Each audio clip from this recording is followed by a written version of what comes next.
Hello everyone, welcome to back horror episode and original podcast. সকলকে স্বাগত জানাচ্ছি horror special 1 নম্বর এপিসোডে। এখন ঘড়িতে রাত 12টা আর আমি চিন্ময় থাকছি তোমাদের সাথে একটা জমজমাট ভয়ানক ঘটনা নিয়ে। আজকের এপিসোডটা অন্যান্য এপিসোডের থেকে একটু আলাদা হতে চলছে, কারণ আজকের ঘটনাটি ব্ল্যাক ম্যাজিক বা কালো জাদু নিয়ে। তোমরা যারা এপিসোডটি লাইভ শুনছো তারা একটা লাইক করে কমেন্ট করে বলে দিও কে কোথা থেকে শুনছো, আর নতুন সদস্যরা সাবস্ক্রাইব করতে ভুলো না। ঘটনা শুরু করার আগে জানিয়ে রাখি, তোমরা যারা এই রকম এপিসোডের মাধ্যমে ঘটনা শোনা ভালোবাসো তারা নিজেদের সাথে ঘটে যাওয়া সত্য কিছু ভৌতিক ঘটনা আমাদের শেয়ার করতে চাইলে আমাদের চ্যানেলের কমেন্ট বক্সে কমেন্ট করে জানাতে পারো। ভৌতিক ঘটনা নিয়ে একটি অরিজিনাল পডকাস্ট এখন থেকে আসবে প্রতি শনিবার রাত 10টায়, যে তোমাদের শোনাবে নানান রকমের ঘটে যাওয়া কিছু ঘটনা। চলে যাচ্ছি আজকের ঘটনায়। ঘটনাটা ঘটেছে বছর দেড়েক আগে। সেই ঘটনার আজ তোমাদের শোনাব। বছর 4 আগে আমি এইচএস পাস করি।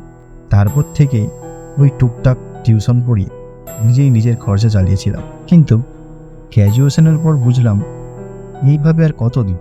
আবারও বয়স হচ্ছে, তাছাড়া কাজকর্ম করি না বলে বাড়ির লোকের কাছেও খারাপ হতে শুরু করলো। একদিন দুপুরে খেতে বসে বাবার সাথে তুমুল ঝগড়া হয় আমার। বেকার ছেলে বাড়িতে বসে থাকলে যা হয় আর। আমি রাগ করে ভাতের থালা ফেলে রেখে চলে যাই। এরপর সেই দিন সন্ধেবেলায় পাশের ঘর থেকে শুনতে পাই মা কারোর সাথে একটা ফোনে কথা বলছে। কথাটা যে আমায় নিয়ে বলছিল তা বেশ বুঝতে পেরেছিলাম। হঠাৎ দেখি মা ফোনটা কাটতেই সাথে সাথে আমার ফোনের একটা কল আসে। দেখলাম মামার ফোনটা রিসিভ করতেই মামা বলল সে নাকি আমার জন্য একটা কাজ ঠিক করেছে। কাজটি ছিল বীরভূমে। 1 সপ্তাহের মধ্যে খবর দিলেই আমি যেন সেখানে চলে যাই। বলে রাখি, আমার মামার বাড়ি কিন্তু হুগলিতে, আর মামা বীরভূমে একটা কোম্পানিতে দীর্ঘ 5 বছর ধরে কর্মরত। এর 3 দিন পরে আমার কাছে কল আসে, আর আমি মামার কথা মতো বীরভূমে চলে যাই। সেখানে পৌঁছে মামা আমার নিয়ে যায় তার কোম্পানিতে। মামার কোম্পানিতে সেখানে গিয়ে দেখলাম বিশাল বড় কোম্পানির 4 চাকার গাড়ি সরঞ্জাম তৈরি করা হচ্ছে। সেদিন থেকেই ডিউটি জয়েন করার কথা বলা হয় আমায়। 2টো শিফটে কাজ হতো, দিনে ও রাতে। এছাড়াও ওভারটাইমও ছিল। বেশ ভালোই কাজ করতে লাগলাম। অফিসের ক্যান্টিনে খেতাম, আর তাছাড়া থাকার জন্য একটা ঘরও ভাড়া নিতে হয়েছিল। আমি থাকতাম আমার অফিস থেকে 3 থেকে 4 কিলোমিটার দূরে, যেখানে আমাদের কোম্পানির আরও কর্মচারী থাকতো। মামা বলেছিল আমি যাওয়ার আসার করার জন্য মামার বাইকটা ব্যবহার করতে পারি। তো কোম্পানিটা ছিল সিটি থেকে একটু ভেতরের দিকে। যাওয়া আসার পথে রাস্তায় ছিল 2টো চায়ের দোকান আর একটি হোটেল, আর রাস্তার ধারে 3 থেকে 4টে বাড়ি। তো রোজ অফিসে যাওয়ার পথে চায়ের দোকানে বসে 1 কাপ চা খেয়ে তারপর অফিসে যেতাম। দীর্ঘদিনই সেই দোকানে যাওয়ার ফলে বেশ ভালোই পরিচয় হয়ে যায় আমার সেই দোকানদারের সাথে।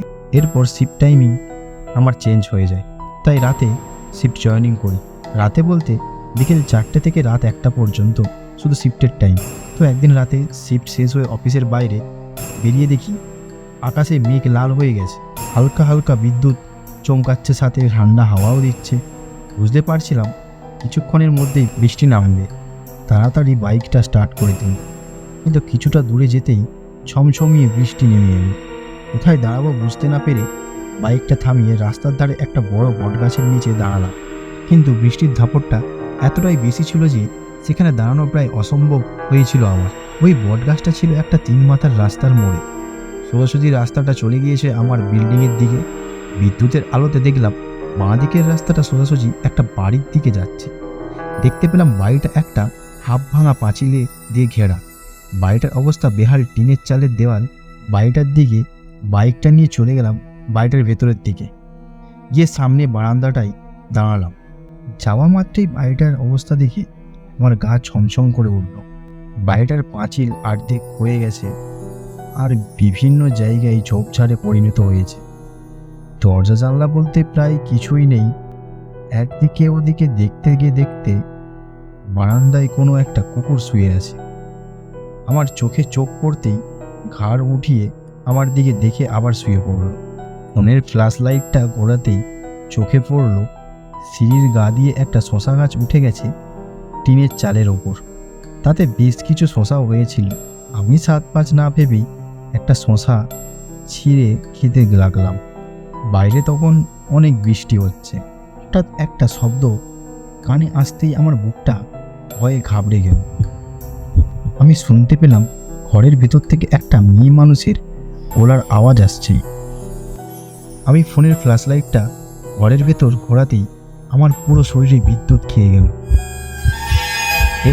আমি কি দেখছি? এটা কিভাবে সম্ভব? ঘরের একদিকে ভেতরে কোণে এক বৃদ্ধ মহিলা হাত ও পায়ের ওপর ভর দিয়ে বসে আছে। আলোটা পড়তেই তার চোখে পড়ল আমার দিকে। কি বিভৎস রূপ মহিলার! চোখ দুটো পুরো সাদা, আর চোখের মণিটাও আর পাঁচজনের মতো নয়, যেন কেউ ছুঁচ দিয়ে সাদা মণিটাতে একটা ছোট্ট ছিদ্র করে দিয়েছে। মাথা ভর্তি সাদা চুল। আমার চোখে চোখ পড়তেই দেখলাম স্ত্রী কালো দাঁত বের করে ভয়ানকভাবে হেসে উঠছে। আমি আর এক মুহূর্ত ওখানে না দাঁড়িয়ে ওখান থেকে ছুটে বেরিয়ে আসি, আর বাইক স্টার্ট দিয়ে ওই ভয়াবহ বৃষ্টিতেই ভিজতে ভিজতে আমি আমার রুমে চলে আসি। রুমে এসে আমি আমার মামাকে বলতে পর্যন্ত পারছিলাম না আমি কি দেখেছিলাম। আমি শুধু বারবার ওই বিশ্রী হাসিটা আমার মনে পড়ছিলাম। মামা হয়তো বুঝতে পারছিল যে কোনো কারণেই আমি হয়তো ভয় পেয়েছি, কিন্তু সেই রাতে মামাকে আমি আর কিছু বলে উঠতে পারিনি, আর মামাও আমাকে জিজ্ঞাসা করেনি। পরের দিন সকালে হতেই মামা আমাকে জিজ্ঞাসা করতে আমি সব ঘটনা জানাই।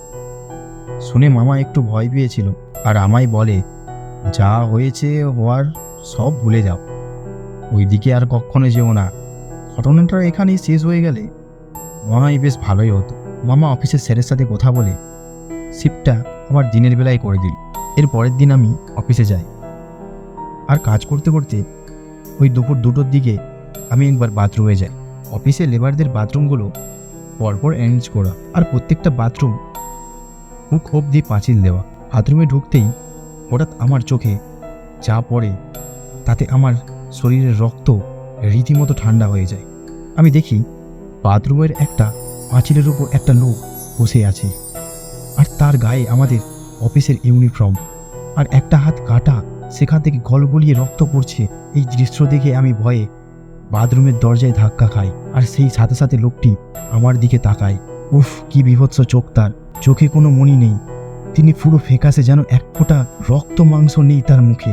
আমি ওখানেই ভয় পেয়ে অসুস্থ হয়ে পড়ি আর জ্ঞান হারাই। যখন চোখ খুলি, কোম্পানির লেবারের রুমে শুয়ে আছি আমি। শুনেছিলাম কয়েকজন লেবার নাকি আমি বাথরুম থেকে তুলে নিয়ে আসি। এরপর অফিস থেকে আমায় 3 দিনের ছুটি দেওয়া হয়। আমি রীতিমতো রুমে চলে আসি। মামা তখন ডিউটিতে ছিল। অনেকক্ষণ শুয়েছিলাম, তারপর আমি জানালার কাছে গেলাম একটু বাইরের দৃশ্য দেখার জন্য। কিন্তু আমি দেখতে পাই একটা মহিলা আমার জানালার বাইরে দাঁড়িয়ে আছে।